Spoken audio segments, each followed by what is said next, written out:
I have rarely found love and religion.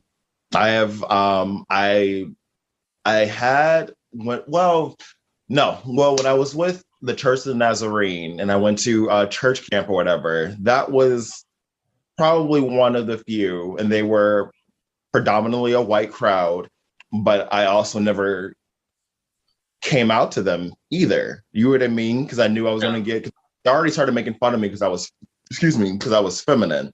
So I knew, oh, that's not going to happen. Not here. Maybe I just won't be gay here. Because I feel like people subtract the spiritual side of religion.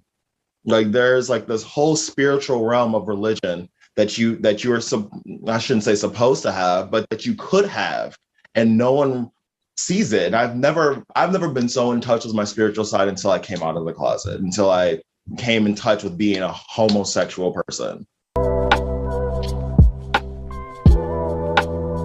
Homosexuality. It's a couple of things that are working at the same time here. We'll start one by one.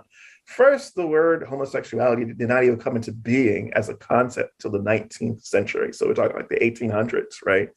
And so the very concept of someone being more or less attracted to the same, they would say same sex, we would say the same gender nowadays, is something that's when that idea came to be.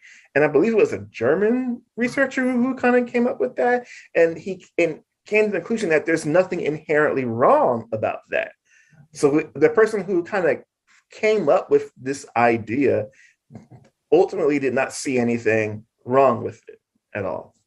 So the question becomes, if a concept that didn't fully exist until the 1800s, if it didn't exist until then, what are they talking about in scripture?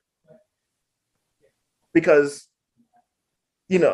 if nobody had this, clearly they were aware that men had sex with men and women had sex with women.